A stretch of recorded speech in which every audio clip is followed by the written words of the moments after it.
انسان کی جسمانی صحت کے بارے میں قرآن نے کوئی اصول بتایا ہے؟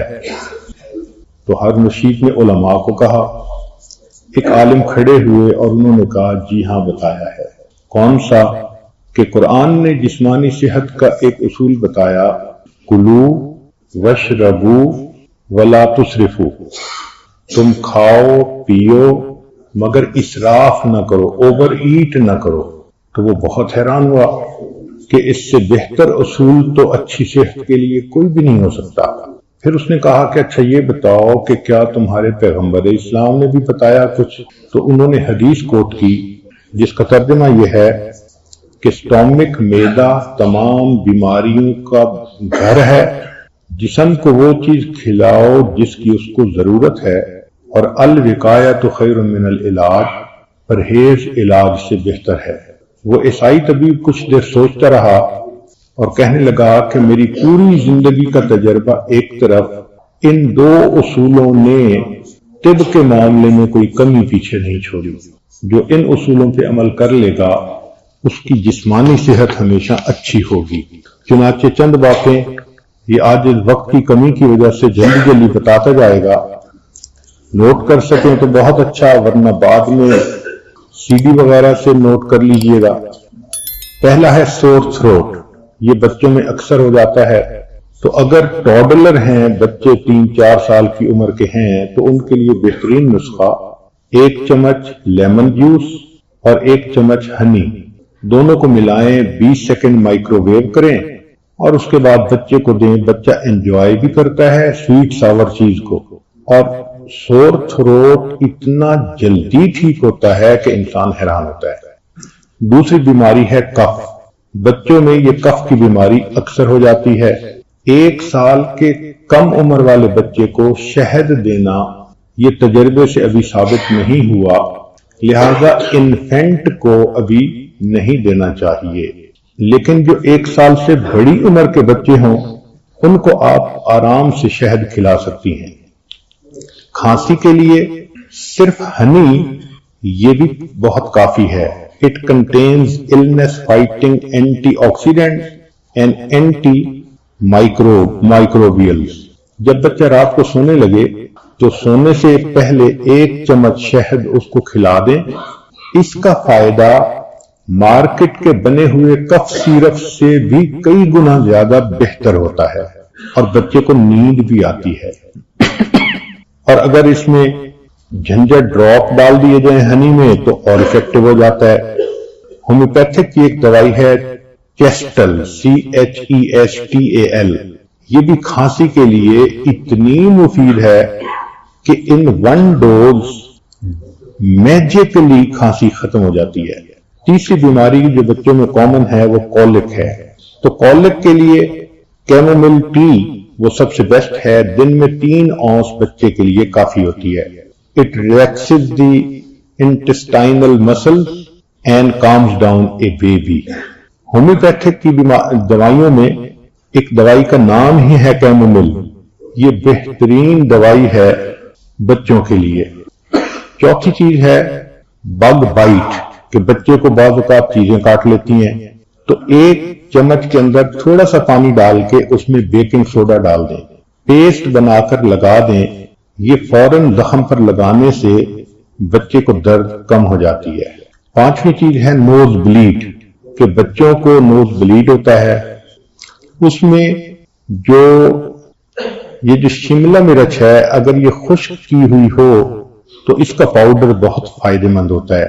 بچے کی نوسٹلز کو 3 منٹ کے لیے پکڑ کر رکھیں، پھر ایک گیلے کاٹن کے سویپ پر یہ پسی ہوئی مرچیں لگا کر اس کی ناک میں رکھ دیں تو بچے کی نکسیر بہت جلدی بند ہو جاتی ہے۔ ہومیوپیتھک کی ایک دوائی ہے نائٹرک ایسڈ، اگر وہ 30 پوٹینسی میں یا 12 پوٹینسی میں مل جائے تو اس کے 3 ڈراپ ہمیشہ کے لیے نکسیر کا علاج بن جاتے ہیں۔ 6ٹھی چیز ہے اپسیٹ سٹامک، کہ بچے کا سٹامک اپسیٹ ہو جاتا ہے، لوز موشن لگ جاتے ہیں، تو اس کے لیے جنجر سب سے مفید ہے۔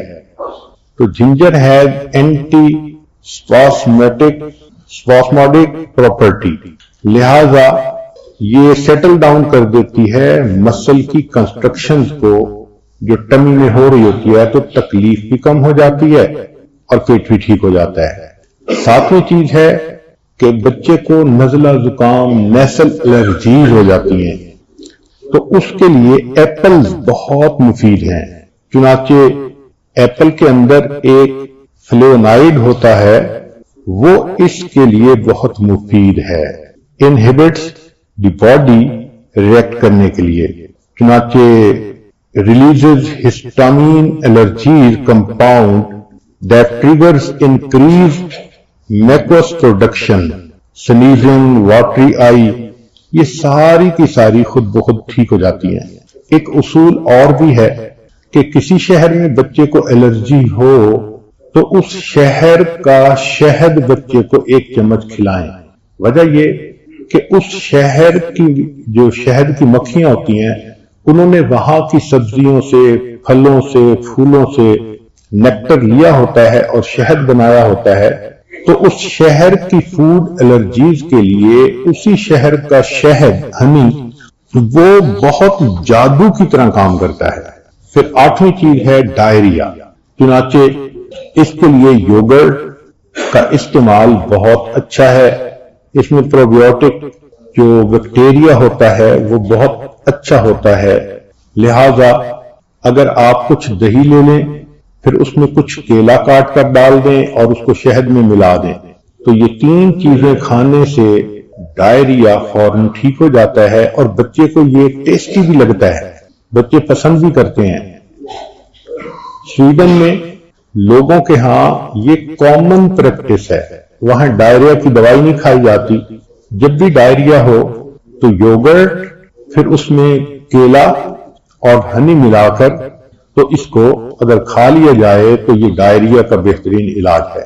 پھر بچوں میں ٹوتھ ایک ہوتی ہے، دانت کا درد ہونا، اس کے لیے جو لونگ کا تیل ہے، کلوو آئل، وہ سب سے بیسٹ ہوتا ہے۔ کبھی کبھی اس دانت کی جگہ پر اگر گارلک کو رب کر دیں یا کیشیو کو رب کر دیں تو بھی اس کا فائدہ ہوتا ہے۔ 10ویں چیز ہے ایگزیما بچے کو ہونا۔ بچے کے جسم پر کبھی بھی ایگزیما ہو تو کوکونٹ آئل اس پر لگائیں یا اولیو آئل لگائیں تو ایگزیما جلدی ٹھیک ہو جاتا ہے۔ ایک ہوتا ہے ایئر انفیکشن، اگر بچہ 2 سال کی عمر سے بڑا ہے تو اولیو آئل کو اگر تھوڑا سا وارم کر لیا جائے، اس کے 4-5 ڈراپس کو، اور وہ اس کے کان میں ڈال دیا جائے تو ایئر انفیکشن ختم ہو جاتی ہے۔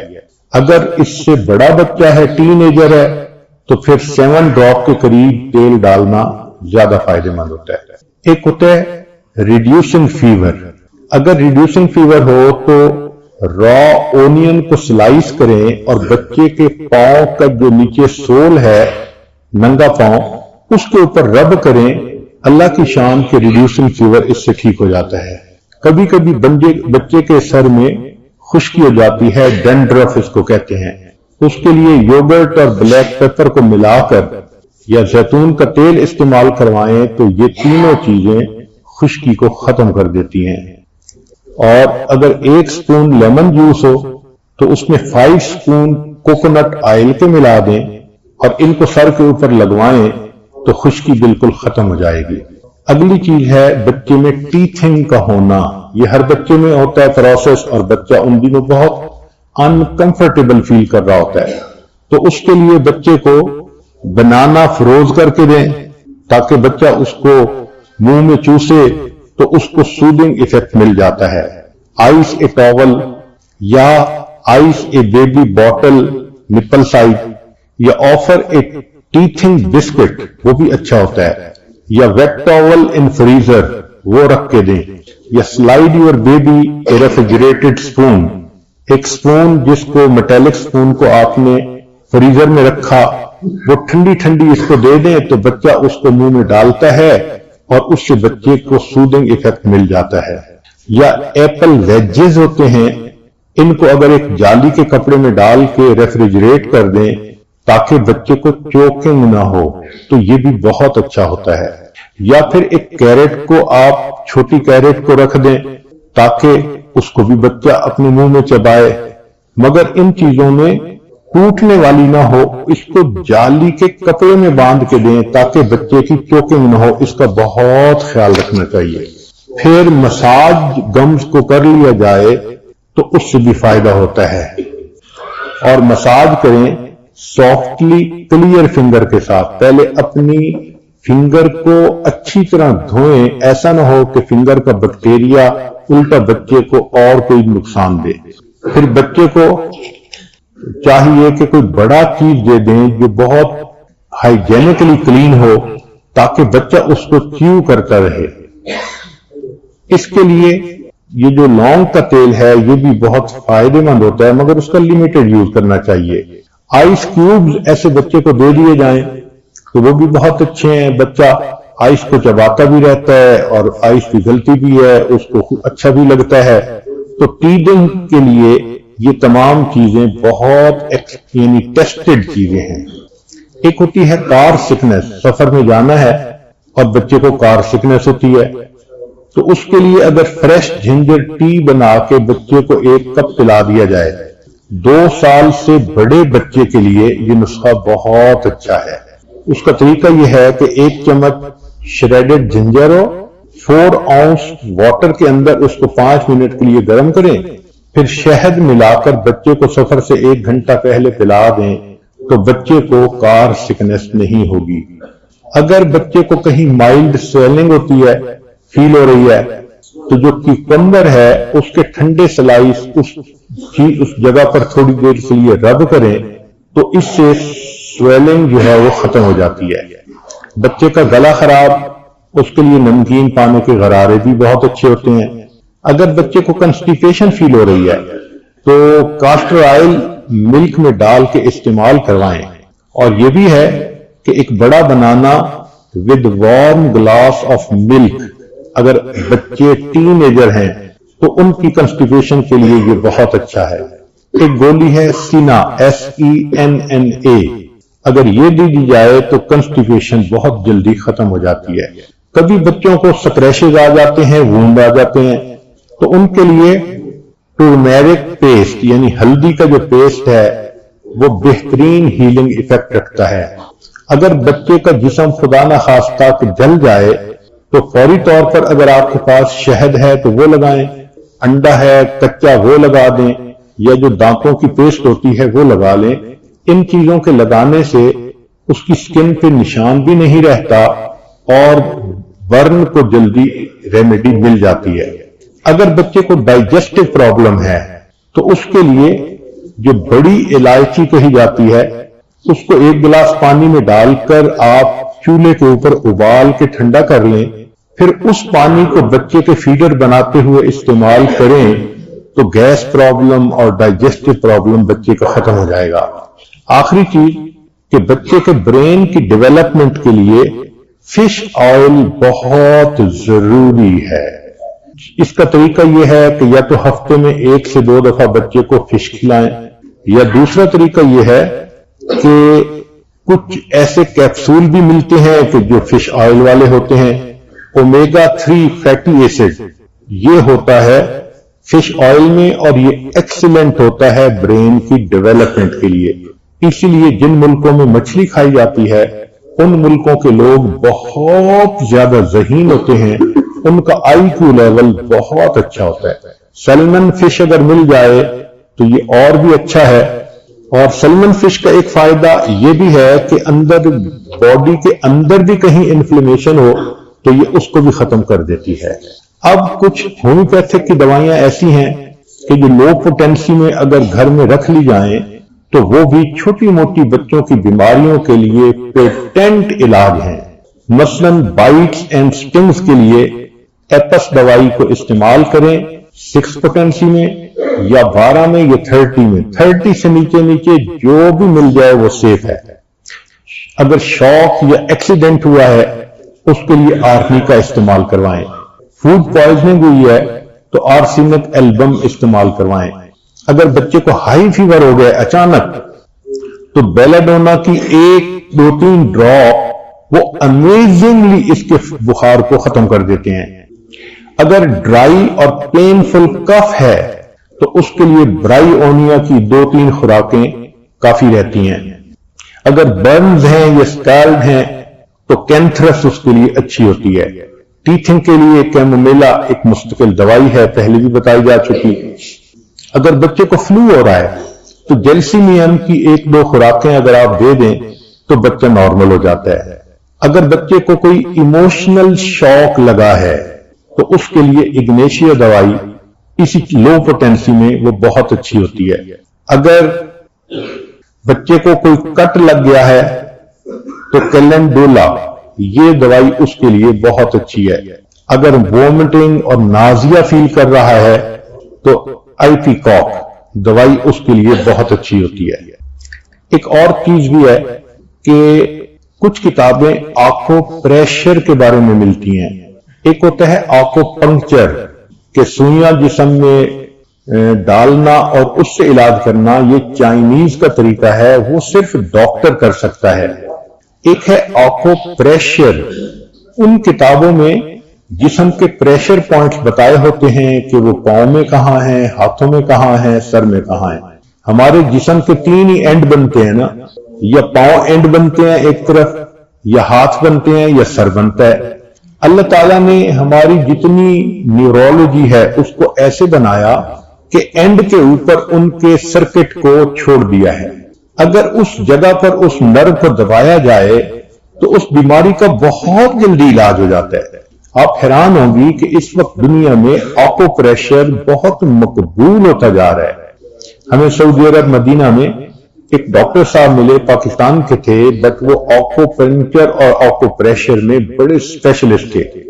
وہ کہہ رہے تھے کہ مجھے صرف ہاسپٹل میں رائل فیملی کے ممبرز کو ٹریٹ کرنے کے لیے رکھا گیا ہے، میں ان کی ہر بیماری کا علاج آکو پریشر سے کر دیتا ہوں اور وہ ختم ہو جاتی ہے. چنانچہ ان سے ہم نے مختلف باتیں پوچھی تو انہوں نے بتایا کہ اگر سر میں درد ہو تو اگر 15 سیکنڈ کے لیے یا 20 سیکنڈ کے لیے فلاں جگہ پریشر ڈالیں انگوٹھے سے تو سر درد ٹھیک ہو جاتی ہے. قریب بیٹھے ہوئے ایک آدمی کو ایستھما کی بیماری تھی. اس نے کہا جی کہ مجھے تو ایستھما فیل ہو رہا ہے. تو ہمارے سامنے ڈاکٹر صاحب نے اس کی 2 جگہوں کو دبایا اور ودن 1 منٹ بندہ کہنے لگا جی میرا سانس تو بالکل نارمل ہو گیا ہے. تو یہ اس قسم کی چیزیں چائنیز کے اندر یہ پچھلے سینکڑوں سالوں سے آ رہی ہیں. یعنی وہ ڈاکٹر صاحب بتا رہے تھے کہ وہاں پر ایسے بھی لوگ ہیں کہ جن کی فیملی میں 80 سال سے باپ بیٹا پوتا یہی کام کرتے چلے آ رہے ہیں. تو جس طرح ہمارے مشائخ نے روح کی بیماریوں پہ اسپیشلائزیشن کر لی، اللہ کے کچھ ایسے بھی بندے ہیں کہ جنہوں نے جسم کی بیماریوں پہ اسپیشلائزیشن کر لی ہے. تو آنکھوں پریشر کا پتہ ہونا، اس کا فائدہ یہ ہے کہ بچے کے پاؤں کا مساج کر دیا جائے، ہاتھ کا مساج کر دیا جائے تو اس کا فائدہ ہے. پھر یہ کہ بچوں کو بھی اگر ماں سکھا دے تو وہ ماں کا سر دبا سکتے ہیں، باپ کے پاؤں دبا سکتے ہیں، ان کو خدمت کی عادت پڑ سکتی ہے. اب آخر پہ مسنون دعائیں بچے کو یاد کروائیں، یہ ان کی حفاظت کے لیے، دین کی حفاظت ہو یا جسم کی حفاظت ہو یا عزت آبرو کی حفاظت ہو، یہ اکثیر عمل ہے. تو ہر ماں کو چاہیے کہ وہ مسنون دعائیں خود بھی یاد کرے، بچوں کو بھی یاد کروائے اور بچوں کو مختلف موقع پہ پڑھنے کی عادت ڈالے، بچوں کی بچپن سے عادت بن جائے. چند اعمال جو اکثر عامل لوگ بتاتے ہیں یا جس کی وجہ سے عامل لوگ الٹا لوٹتے ہیں لوگوں کو اور ان کے عقیدے خراب کرتے ہیں، ہمارے حضرت رحمت اللہ علیہ وہ اعمال بتاتے تھے، ان کا بھی بتانا ضروری ہے تاکہ ماں کو پتا ہو کہ ان اعمال کے کرنے سے کیا کیا فائدہ ہوتا ہے. ہم جہاں جسمانی دوائیوں سے فائدہ اٹھائیں گے وہاں قرآن کے ان اعمال سے بھی فائدہ اٹھائیں.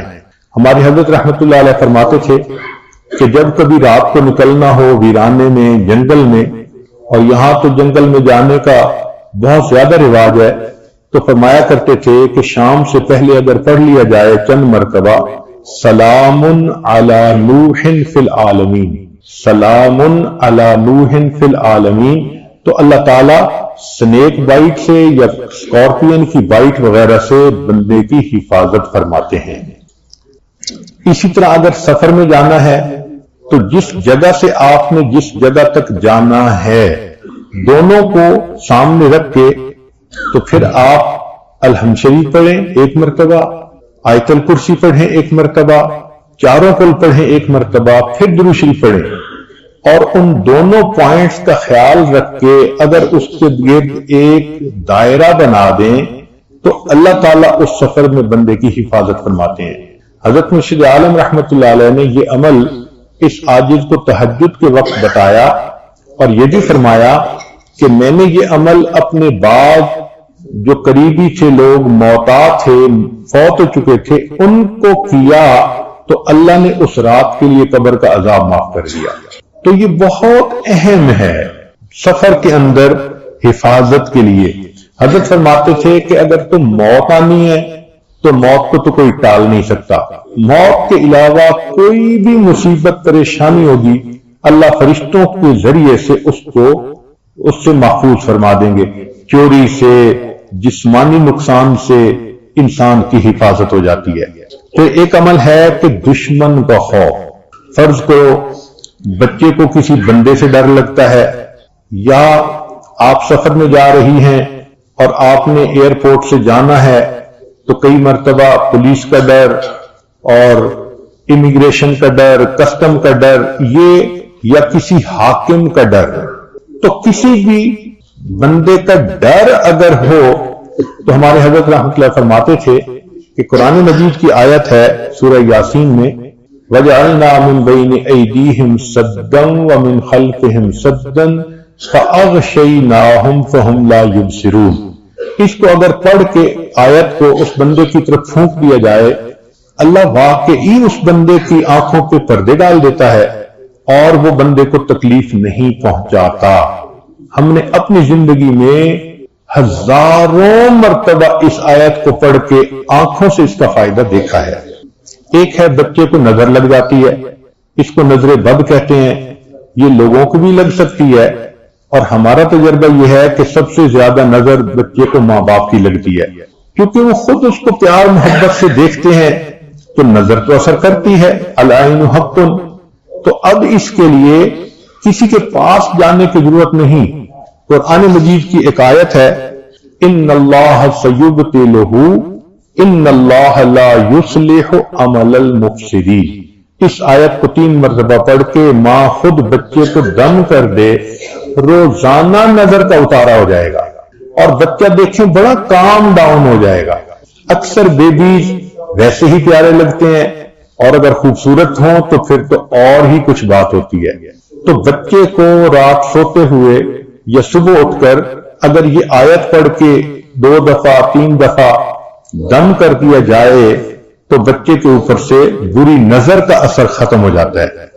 ایک ہے کہ پڑھنے والے بچے اسکول میں اچھا پرفارم کریں، اچھے نمبر لیں، گریڈ اچھے لیں، ان کو جو چیزیں یاد کریں وہ یاد ہو جائیں۔ اس کے لیے قرآن مجید میں الم نشرح لک صدرک ایک سورت ہے، وہ بچے کو یاد کروا دیں اگر بچہ اس عمر کا ہے، اور وہ بچہ پڑھنے سے پہلے اسٹڈی کرنے سے پہلے چاہے کلاس میں ہو، چاہے ٹیوشن میں ہو، چاہے ہوم ورک کر رہا ہو، الم نشرح لک صدرک سورت کو پڑھ کے اپنے سینے پہ ایک دفعہ پھونک دے۔ ہم نے دیکھا ہے کہ بچے کی یادداشت میں بہت امیزنگ فرق آ جاتا ہے۔ ہم یہ عمل عام طور پر ان بچیوں کو بتاتے ہیں جو حافظ بن رہے ہوتے ہیں، ان کو میمورائزیشن میں پرابلم ہوتی ہے، تو الحمدللہ سینکڑوں حفاظ پر تجربہ کیا ہم نے، اس آیت کو پڑھنے کا ہمیشہ فائدہ ہوتا ہے۔ اکثر لوگ پریشان ہوتے ہیں بزنس کی وجہ سے، خرچے کی تنگی کی وجہ سے، قرض کی وجہ سے، تو مائیں اس پریشانی میں بچوں پہ توجہ بھی نہیں دے پاتی۔ تو اس کے لیے بھی ایک عمل ساتھ سن لیجئے۔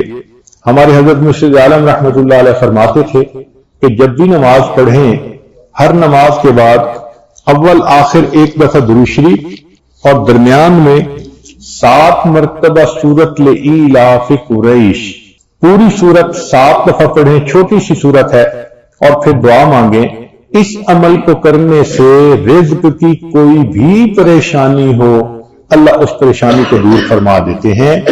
یہ باتیں بچوں کی جسمانی صحت کے بارے میں تھیں جو آج آپ کو گوش گزار کرنی تھیں۔ ہم اب سب سے پہلے اللہ رب العزت کا شکر ادا کرتے ہیں جس نے ہمیں رمضان کی نعمت بخشی، اعتکاف میں بیٹھنے کی توفیق دی، اور رمضان کی ان مجالس کو اللہ نے سننے کرنے کی توفیق بخشی۔ اگر اللہ تعالی صحت نہ دیتے، ہر چیز کو ٹھیک نہ رکھتے، تو نہ کہنے والا بات کہہ سکتا، نہ سننے والے بات سن سکتے تھے۔ تو سب سے پہلے ہم اللہ کے شکر گزار ہیں کہ اے مولا، ان مجالس میں آپ نے ہمیں بچوں کے متعلق جو بھی باتیں تھیں ان کو سننے کی، اس سے فائدہ اٹھانے کی توفیق عطا فرمائی۔ ہم آپ کا شکر ادا کرتے ہیں، آپ نے دین سے نوازا، ہدایت عطا فرمائی، اولاد عطا فرمائی، صحت دی، عزت دی، اور ہماری ان مجالس میں ہر چیز اپنے موقع پہ ٹھیک رہی۔ تو سب سے پہلے ہم پروردگار عالم کا شکر ادا کرتے ہیں۔ پھر اس کے بعد ہم نبی علیہ الصلوۃ والسلام کا شکر ادا کرتے ہیں، اس لیے کہ ان کی جو احادیث کے نکات تھے ان کو جب ہم نے دیکھا تو واقعی میڈیکل ریسرچ نے لاکھوں ڈالر نہیں ملین ڈالر خرچ کرنے کے بعد جو نتیجے نکالے وہ اللہ کے محبوب صلی اللہ علیہ وسلم نے پہلے ہی حدیث میں بتا دیے تھے۔ ہم ان کے احسان مند ہیں، ہمیں ان کا شکر ادا کرنا چاہیے، ان پہ درود بھیجنا چاہیے۔ ہم شکر ادا کرتے ہیں کہ ان کی تعلیمات نے ہمیں عزتوں بھری زندگی گزارنا سکھایا، حیا والی زندگی سکھائی۔ اللہ تعالی ہماری طرف سے ہمارے آقا صلی اللہ علیہ وسلم کو بہترین اجر اور بدلہ عطا فرمائے۔ تو جو بندہ اپنے آپ پر محنت نہیں کرتا اس کا نفس اس کو فسق و فجور ہی کے اوپر آمادہ کرتا ہے۔ چنانچہ ہر انسان کے نفس کی یہ چاہت ہوتی ہے میری خواہشات پوری ہوں، میں انجوائے کروں، مجھے لذت ملے۔ آنکھ قابو میں نہیں رہتی، زبان قابو میں نہیں رہتی، کان قابو میں نہیں رہتے، شرمگاہ قابو میں نہیں رہتی، بس وہ چاہتا ہے کہ کسی طرح میری خواہش پوری ہو جائے۔ اس لیے نفس اپنی مرضی چلاتا ہے۔ آپ نے سنا ہوگا کئی لوگوں کو، جی میں تو وہ کروں گا جو میری مرضی ہوگی، میرا دل چاہے گا۔ جب یہ کہہ رہے ہوتے ہیں نا کہ میں وہ کروں گا جو میرا دل چاہے گا، اس کا مطلب یہ کہ میں اپنی مرضی پہ عمل کروں گا، اپنے نفس کی خواہش پہ عمل کروں گا۔ شریعت کہتی ہے کہ انسان کی مرضی کیا چیز ہوتی ہے، اصل تو اللہ کی مرضی ہے۔ تو ہمیں تو ہر حال میں اللہ کی مرضی پہ چلنا ہے، اپنی مرضی پہ نہیں چلنا، اللہ کی مرضی پہ چلنا ہے۔ اور یہی نقطہ سمجھنا ذرا مشکل ہوتا ہے۔ اس دنیا میں اتنا کسی اور بت کی پرستش نہیں کی گئی جتنا نفس کی پرستش کی گئی ہے۔ اللہ کے بعد جس معبود کی سب سے زیادہ عبادت کی گئی ہے وہ انسان کا نفس ہے، اور کوئی بت نہیں ہے ایسا، انسان کا نفس ہے۔ یہ اتنا بڑا معبود ہے کہ انسانوں نے اپنے من کی پرستش کی ہے، اپنے من کی پوجا کی ہے، جو دل نے کہا وہ کر لیا۔ اس چیز کو سوچا ہی نہیں کہ شریعت اجازت دیتی ہے یا نہیں دیتی۔ اور یہی بنیاد اور فساد کی جڑ ہے کہ انسان کا نفس اتنا قوی ہو کہ جو اس کے اندر ٹیمپٹیشن ہو انسان اس کو پورا کر دکھائے۔ یہ جو ذکر و سلوک کی محنت ہے یہ نفس کو کمزور کرنے کی محنت ہے۔ اس کو کہتے ہیں نفس کو مارنا۔ مارنے سے مراد یہ نہیں ہے کہ کوئی چیز زندہ تھی اور اس پہ چھری پھیر دی وہ مر گئی۔ مارنے سے مراد یہ ہے کہ نفس کو اتنا کمزور کر دینا کہ یہ شریعت کی مخالفت کرنا چھوڑ دے، اس کو نفس کا مارنا کہتے ہیں۔ نہنگو اژدہا او شیر نر مارا تو کیا مارا۔ نہنگ کہتے ہیں کروکوڈائل کو۔ کروکوڈائل کو مارنا اتنا مشکل کام نہیں ہے، پائتھن کو مارنا مشکل کام نہیں ہے، میل لائن کو مارنا اتنا مشکل کام نہیں ہے، مشکل کام ہے اپنے نفس کو مارنا۔ نہنگو اژدہا او شیر نر مارا تو کیا مارا، بڑے موذی کو مارا نفس امارہ کو گر مارا۔ گیا شیطان مارا ایک سجدے کے نہ کرنے سے، شیطان ایک سجدے نہ کرنے کے اوپر مارا گیا، اس کو دربار سے دھتکار دیا۔ گیا شیطان مارا ایک سجدے کے نہ کرنے سے، ہزاروں سال سجدے میں جو سر مارا تو کیا مارا۔ اس نے ہزاروں سال جو سجدے کیے زمین پر تو ان کا کیا فائدہ نکلا۔ نتیجہ تو یہ تھا نا کہ ایک سجدے کے نہ کرنے پہ وہ اللہ کے دربار سے دھتکار دیا گیا۔ تو بات یہی ہے کہ ہم آج ایسی زندگی گزار رہے ہیں کہ جن کاموں میں ہمارا نفس موافقت کرتا ہے ہم شریعت کے ان کاموں کی، ان باتوں کی پابندی کرتے ہیں، اور جس کام میں نفس مخالفت کرتا ہے تو شریعت کا حکم چھوڑ کے نفس کی پوجا کر لیتے ہیں، نفس کے پیچھے چل پڑتے ہیں، اور یہی چیز شرک خفی کہلاتی ہے۔ ایک ہے شرک جلی۔ شرک جلی کہتے ہیں کہ انسان بتوں کو سجدہ کرے، درختوں کو سجدہ کرے اور قبروں کو سجدہ کرے، اس کو شرک جلی کہتے ہیں، واضح شرک ہے۔ اور ایک ہے شرک خفی، چھپا ہوا شرک۔ شرک خفی کیا ہے کہ ایک طرف اللہ کا حکم آ گیا اور ایک طرف انسان کی اپنی خواہش آ گئی، تو وہ اللہ کے حکم کو چھوڑ کے اگر خواہش پہ عمل کر لیتا ہے اس نے شرک خفی کا ارتکاب کر لیا۔ یہ مشرک ہے، ابھی بھی آزاد نہیں ہے، موحد نہیں ہے، اس نے اپنے نفس کو اپنا جو ہے خدا بنایا ہوا ہے۔ تو یہ ذکر و سلوک کی محنت انسان کو سکھاتی ہے کہ ہم نے اپنے نفس کی خواہشات کو کیسے توڑنا ہے، کیسے چھوڑنا ہے اور اس کو کیسے رد کرنا ہے، اپنی ٹیمپٹیشنز کو کیسے ہمیں برداشت کرنا ہے۔ انسان کے اندر ذکر کرنے سے یہ قوت آ جاتی ہے، پھر اس کا دل چاہتا ہے کہ میں دیکھوں غیر محرم کی طرف مگر نہیں دیکھتا، اس کا دل چاہتا ہے کہ میں زبان سے یہ بات نکالوں مگر وہ دوسرے کی غیبت نہیں کرتا، وہ اپنے آپ کو شریعت کا پابند کر لیتا ہے، اور یہی چیز انسان کی کامیابی کی بنیاد ہے۔ اب نفس کمزور ہو جائے اس کے لیے ہمارے اکابر نے بہت محنتیں کروائیں، چنانچہ آپ شروع دور میں دیکھیں اکابرین میں تو وہ اپنے خواہشات کو توڑنا اس پر بہت محنت کرواتے تھے، بہت محنت کرواتے تھے۔ دل میں چاہت پیدا ہوئی نہیں پوری کرنی تاکہ نفس کمزور ہو جائے۔ مقصد کیا تھا؟ نفس کمزور ہو جائے۔ یہاں تک کہ اگر پانی کا گھڑا دھوپ میں پڑا ہے تو جی چاہا کہ اس کو اٹھا کے میں سائے پہ رکھ دوں، ٹھنڈا ہو جائے گا پانی ذرا، تو نہیں، نفس چونکہ چاہ رہا ہے میں نے ایسا نہیں کرنا، تو نہیں کرتے تھے۔ پھر کھانا نہیں کھاتے تھے۔ بعض کے بارے میں تو یہاں تک مشہور ہے کہ انہوں نے روٹی لکڑی کی بنوائی اور گلے میں لٹکا لی، جب بھوک لگتی تھی تو وہ لکڑی کی روٹی کو دانتوں میں چباتے تھے۔ اے نفس، تو مجھے اللہ کی مخالفت پہ جو ہے آمادہ کرتا ہے، میں تجھے کھانا کیوں دوں؟ تو کھانا ہی نہیں کھاتے تھے، اتنا مجاہدہ کرتے تھے، پانی نہیں پیتے تھے، کھانا نہیں کھاتے تھے۔ یہ جو ہے نا قلت کلام، قلت منام، قلت طعام، یہ سب ٹرم نکلی اسی لیے ہے اپنے نفس کو کمزور کرنے کی خاطر، کہ انسان کم بولتا ہے تو کم گناہ کرتا ہے، تو کم بولے۔ آج کل ہم زیادہ بولنے کے مریض ہیں، اس لیے ہمیں بار بار اعلان کرنا پڑتا ہے بھئی مسجد ہے، اعتکاف ہے، آپ آہستہ بولیں، آہستہ بولیں۔ اس کی وجہ کیا ہوتی ہے کہ ہم نے چپ کے مزے نہیں لیے ہوتے، ہمیں خبر ہی نہیں کہ چپ کے مزے کیا ہوتے ہیں۔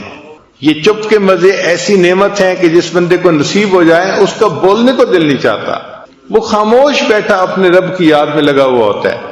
حضرت خواجہ باقی رحمت اللہ علیہ بہت خاموش رہتے تھے۔ ایک بندے نے کہا کہ حضرت آپ کچھ نصیحت کریں، آپ کی نصیحت سے لوگوں کو فائدہ ہوگا۔ تو حضرت نے جواب میں کہا جس نے ہماری خاموشی سے کچھ نہیں پایا وہ ہماری باتوں سے بھی کچھ نہیں پائے گا، جس نے ہماری خاموشی سے کچھ نہیں پایا وہ ہماری باتوں سے بھی کچھ نہیں پائے گا۔ تو خاموش رہنا آسان کام نہیں ہے، بندے کی ایک طبیعت بنی ہوتی ہے بولنے کی، اور ذرا موقع ملتا ہے تو بولنا ہی شروع کر دیتا ہے، رکنا بھی چاہے تو رک نہیں سکتا۔ اور جس کو خاموشی کے مزے اللہ تعالیٰ فرما دیں اس کا دل گھبرا رہا ہوتا ہے کہ کیوں اتنی ٹر ہو رہی ہے۔ جیسے برسات کے موسم میں مینڈک ہوتے ہیں نا تو ٹر ہو رہی ہوتی ہے، ایک آواز آ رہی ہوتی ہے مستقل، اسی طرح بندہ چپ نہیں رہ سکتا، ٹر کرتا رہتا ہے، بولتا رہتا ہے، بولتا رہتا ہے۔ ہمارے مشائخ مراقبہ سکھانے کے لیے خاموش رہنا سکھاتے تھے۔ چنانچہ حضرت اقبستانی رحمۃ اللہ کی خانقاہ پہ جو بندہ تربیت کے لیے آتا تھا پہلا کام اس کے ذمہ لگتا تھا کہ آپ نے کلام نہیں کرنا، بات نہیں کرنی، چپ رہنا ہے۔ ہاں سلام اگر کوئی کرے تو اس کا جواب دے سکتے ہیں چونکہ وہ واجب ہے، اس کے علاوہ کلام نہیں کر سکتے۔ تو صرف سلام کا جواب دینے کی اجازت تھی، اس کے علاوہ کلام کرنے کی اجازت نہیں تھی۔ حضرت خواجہ مجذوب رحمۃ اللہ علیہ چونکہ شاعر تھے اور ان سے لوگ زیادہ واقف بھی تھے اور مانوس بھی تھے، تو ان سے زیادہ باتیں کرنے کی کوشش کرتے تھے۔ تو حضرت خواجہ مجذوب رحمۃ اللہ نے کیا کیا تھا، ایک گتے کے اوپر لکھ دیا تھا خاموش، اور دھاگا ڈال کے اس کو گلے میں لٹکا لیا تھا۔ تو اگر کوئی بندہ ان سے بات کرنے لگتا تھا تو وہ اس کی طرف اشارہ کر دیتے تھے، صرف بھئی دیکھ لو یہ سائن ہے خاموش، اس طرح خاموش رہتے تھے۔ حضرت مفتی محمد شفیع رحمۃ اللہ علیہ اور حضرت مولانا یوسف النوری رحمۃ اللہ علیہ کے بارے میں آتا ہے کہ جب دونوں شہزادوں نے علم حاصل کر لیا تو تھانہ بھون حاضر ہوئے کہ حضرت کی خدمت میں کچھ وقت رہتے ہیں۔ اب جب وہاں گئے تو عشاء کی نماز پڑھ کے کمرے میں آئے، دونوں کو رہنے کے لیے ایک ہی کمرہ دے دیا گیا تھا۔ تو کچھ بیٹھے تو کوئی بات چیت شروع ہو گئی، تازہ علم پڑا ہوا تھا، بات ہوتی گئی۔ تھوڑی دیر کے بعد جو خانقاہ کا خادم تھا بوڑھا، وہ آیا، اس نے آ کے دروازہ کھٹکھٹایا کہ جی خانقاہ میں عشاء کے بعد باتیں کرنے کی اجازت نہیں ہے، آپ چپ ہو جائیں۔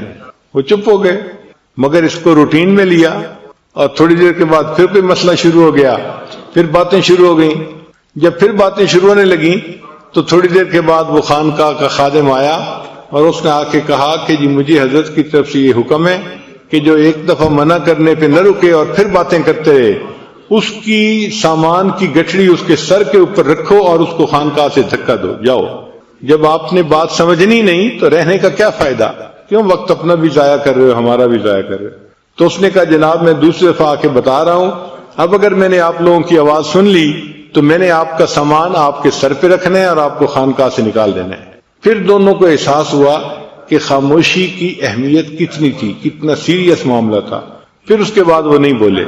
ایک عالم آئے حضرت تھانوی رحمۃ اللہ کو ملنے کے لیے، بڑے عالم تھے، مگر حضرت نے انہیں کہا کہ آپ نے بات نہیں کرنی، چنانچہ وہ بالکل نہیں بولتے تھے۔ تو تھانہ بھون کے جو مقامی لوگ تھے وہ ان کو گونگا سمجھتے تھے، کیونکہ کبھی بولتے سنا جو نہیں، اس کو کوئی بات بھی کرنی ہوتی تھی تو اشاروں سے کرتے تھے، تو لوگ ان کو گونگا سمجھتے تھے۔ جب وہ کچھ عرصہ رہے اور ان کے اوپر رنگ چڑھ گیا تو اب حضرت نے ایک دن انہیں کہا کہ آپ درس قرآن دیں۔